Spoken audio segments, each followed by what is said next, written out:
Greetings to everyone. It's wonderful to be able to connect again. Welcome on Facebook and on Instagram. I'm delighted that many are already joining. It's great. I hope you have all or most of us went through the global meditation parts that we have had from day 1 to day 14 that are now listed on Facebook and on the Instagram. So welcome again. And I hope you have been practicing. So what we have done so far is really get in touch with a fine level of the functioning of our physiology, which brings us air in, oxygen, and the life force through the breathing. We have been on the lungs, and we have had exercises so that our breathing is smooth, is natural, and sends a message to our nervous system that things are okay, that we are doing well, that we will be fine, and that helps to create calm and fullness and enrich the life on the mental level as well as on the physical level. Today, we're going to start a new session and a new series where we will be in touch also with ourselves on some level, physical level. So again, we have been on the level of breathing, and now we're going to go to the level of actually the heart, the physical heart, which also represents the emotional part of our reality. So again, welcome to everyone. I can see many joining from everywhere. Christina Ballesteros, she asked questions on the global meditation meeting. It's great to be here again. And I have Ardian from Norway, Carla from Canada, I guess. Let me double check. Yes, and Adrienne Levin is with me also. This is great. And Indira, Françoise from Quebec, Shyam Kamal from the East, I guess, Jai Gurudev, and many are saying hello from Bali on Instagram and different parts of the world. So welcome everyone as we settle in and sit in our chairs comfortably. We have learned the technique of breathing from the abdomen, meaning feeling that it's the diaphragm that is breathing, the abdomen moving forward. We have learned how to do it in a settled, soft way. And then we have done the pranayama, where we breathe from different nostrils and then put our attention on different elements of the breathing. So those who are joining new are welcome. So you are welcome to also, tag your friends and tell them also if they have not followed day 1 to day 14 from part 1 of these sessions to try to go there also and establish a basis for breathing. Because we're not going to go through it in detail during this part.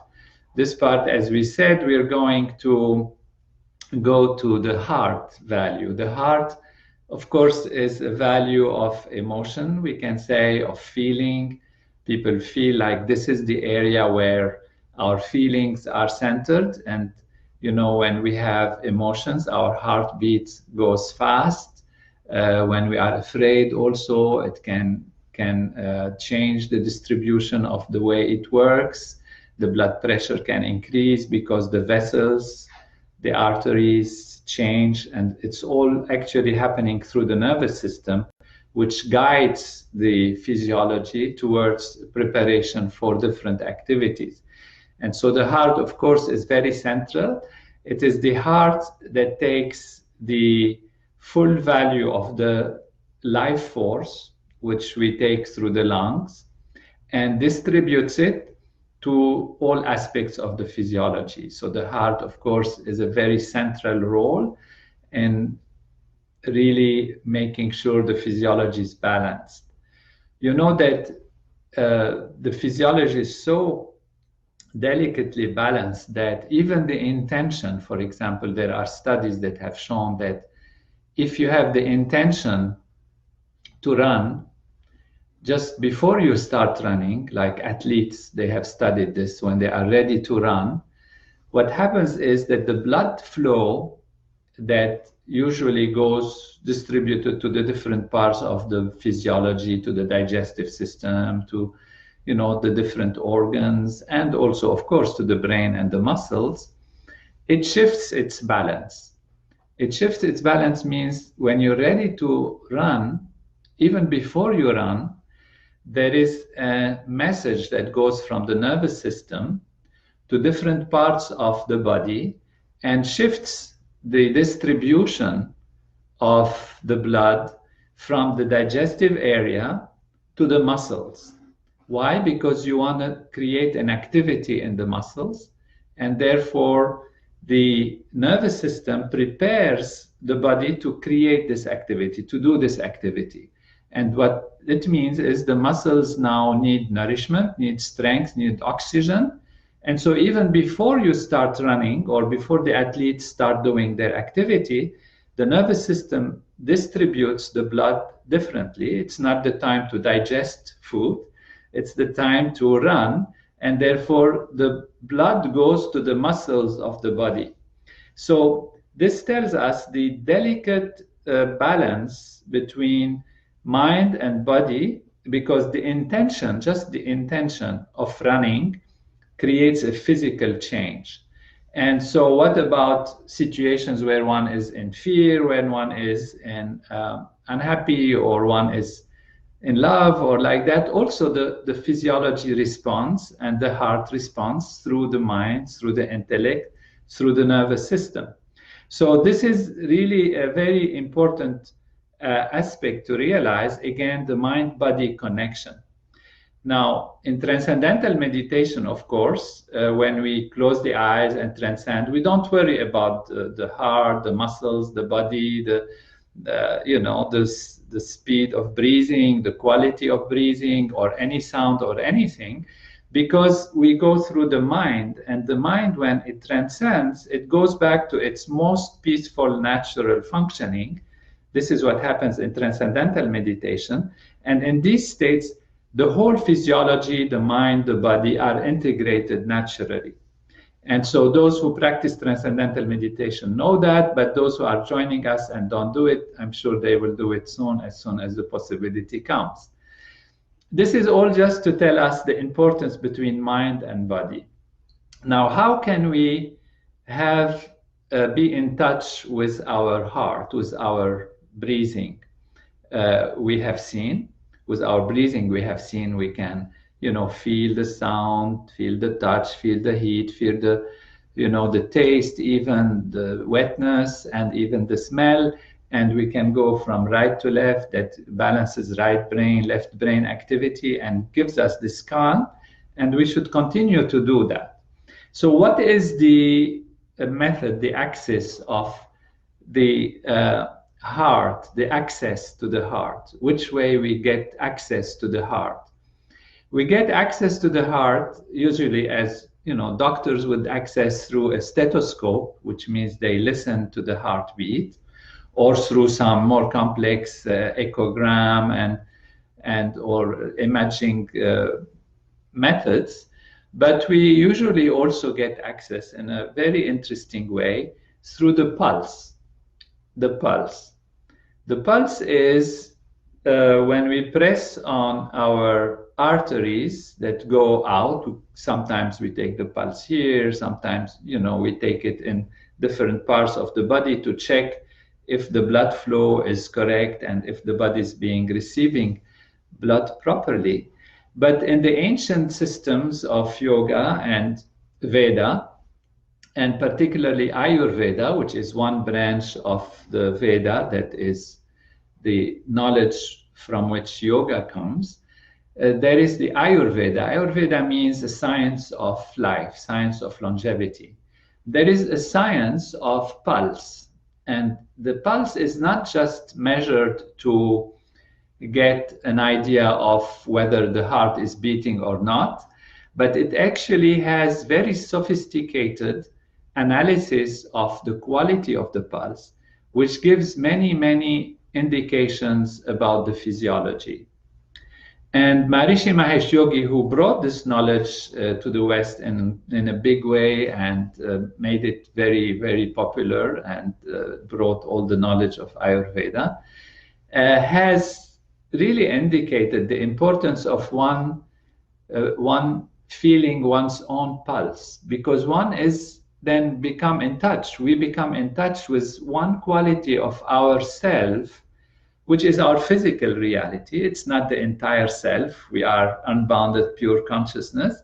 But there is an aspect of ourself, which is, of course, our physiology, which is, if you like, the temple of our being, the temple of our awareness, the body in which our consciousness is present, and which also has a very deep relation with mind and body, as we have said, and with consciousness, because it is an expression of also our consciousness. And so if we get in touch with ourself in a way that we can feel the pulse and can feel the fine aspects of the pulse, that also gives us, if we are diagnosing, it gives us a diagnostic feature which allows us to know what the pulse is telling us about different aspects of our physiology, but it also gives to the nervous system a sense of what is happening. Even if we do not know exactly how to evaluate and diagnose disease or diagnose issues with the pulse, but we are in touch with how is the physiology doing, and it reassures the nervous system also. So even during this time when we are, in confinement or in regular activity, getting in touch with the heart, with the way the heart is working, is very helpful. It's very, very helpful and very profound, and can, if you give it the time and the patience, give you very profound values in terms of well-being and in terms of understanding and feeling your physiology and how it works. So what we will do is first start, of course, step by step. The pulse brings to us two values. It brings to us the touch value, because it's going to be through the touch of the fingers. And it's going to give us a sense of the vibration, because the pulse is a vibration. It's a sound as if that is vibrating, but we are detecting it through a touch aspect. Now, first, this time, we'll just try to feel the pulse.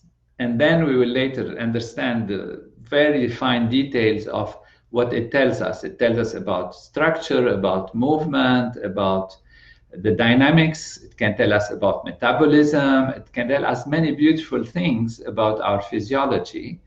And it connects us to the different elements of nature, which are, as we said, space, air, fire, water, and earth, in a very specific way also.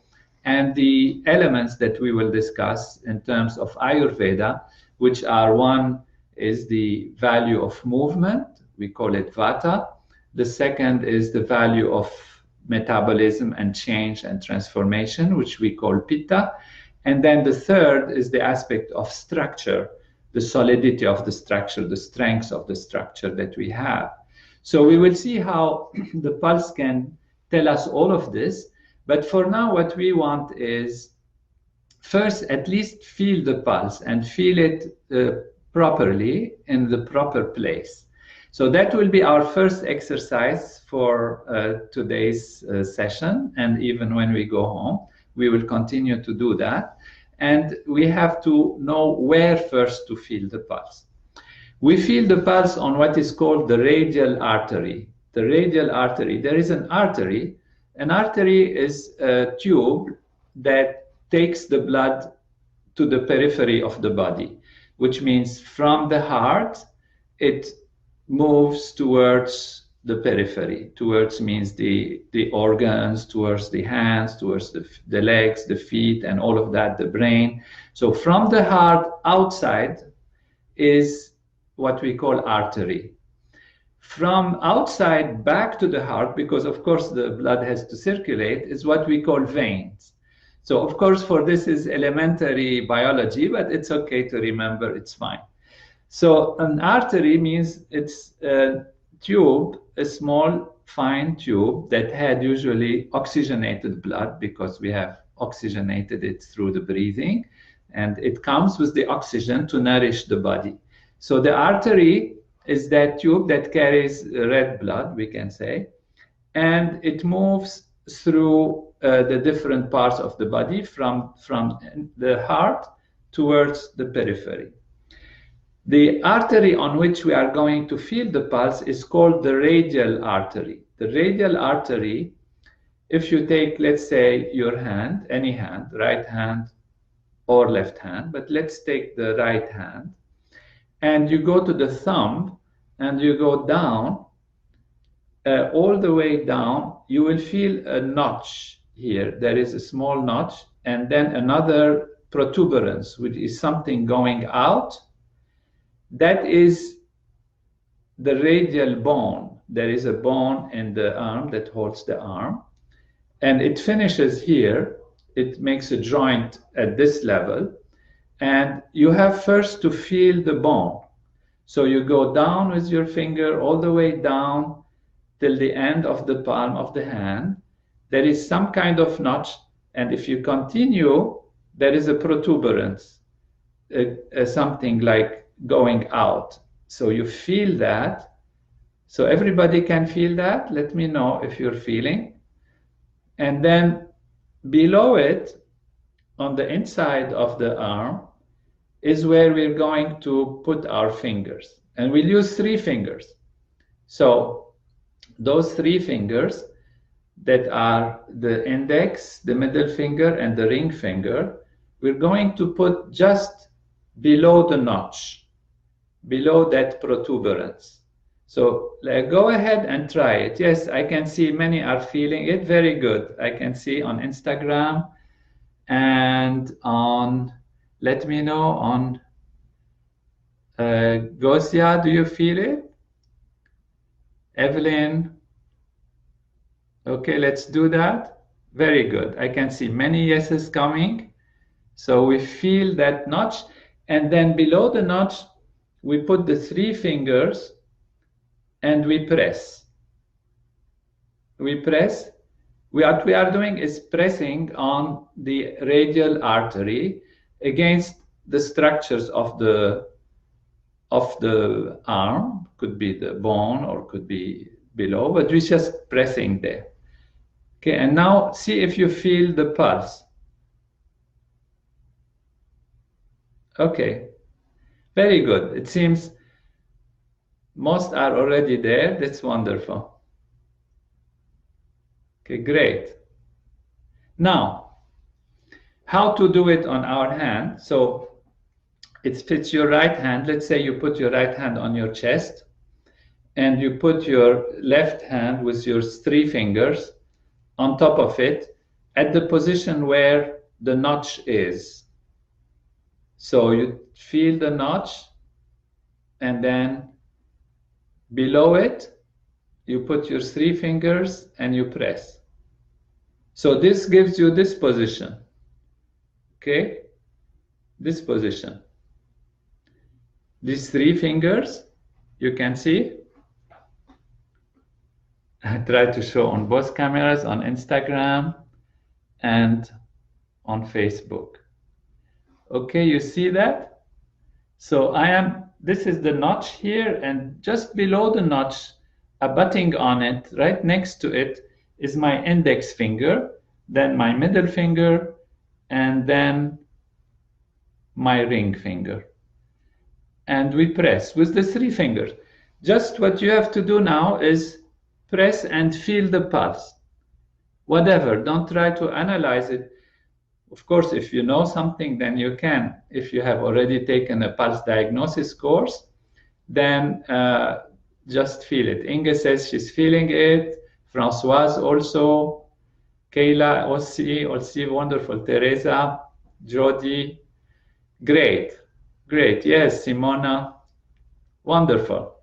So we feel the pulse.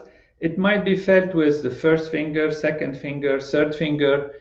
You can try to play to see like which finger is getting more of the pulse, and then release a little bit, let's say the first finger, try to press with the second finger, release it, try to press with the third finger, like that, and feel the pulse.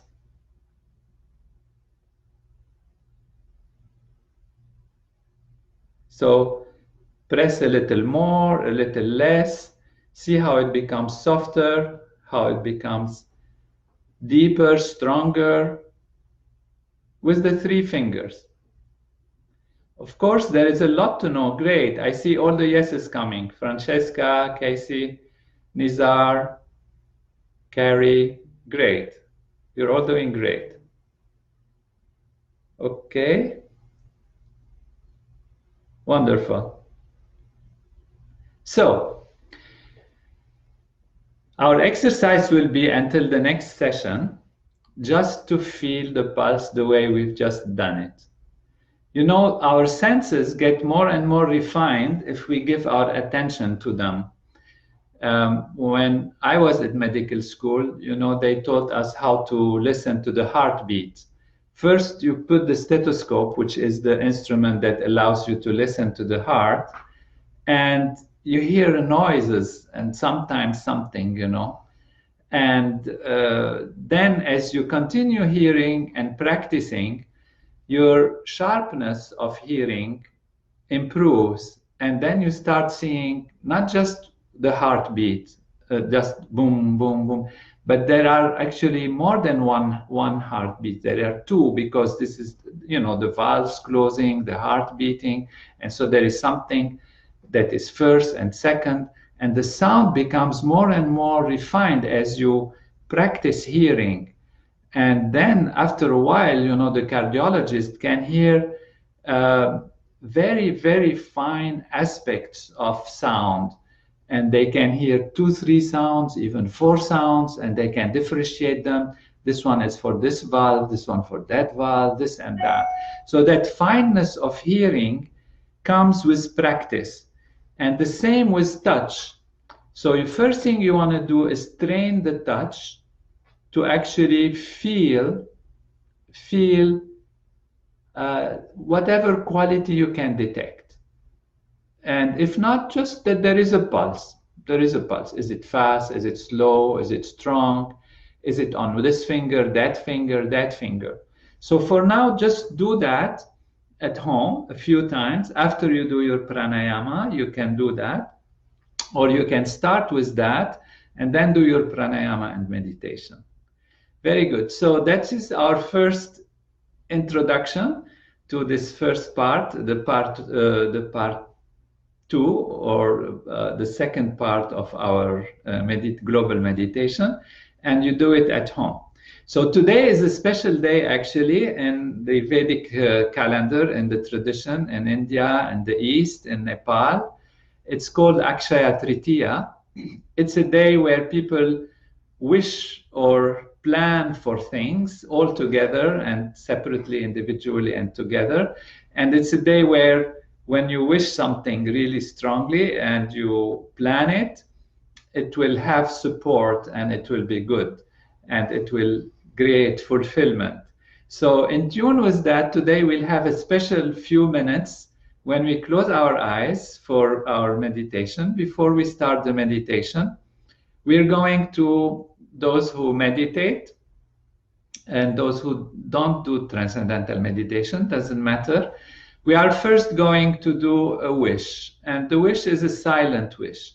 So what we want to do is see what are the things we want to achieve. What are the things we want to see go in the right direction, all in a positive way, in a grand way. Think big and want big and hope big and expect big. And that is the little meditation that we will do today. Wish well for your friends and everyone also, even if you have people that are, in trouble or something, then wish them well. If you want society to improve, you want the virus to go away, or you have plans, you want to start some plan, think of it, start writing down later on what are the steps of the plan that you want to do, so that there is a greater achievement. And because there is this feeling today, because of special conjunction of situations and planets and stars and all of that, it has been a tradition in this ancient tradition. And in India, it's a big celebration, and in Nepal and other places also.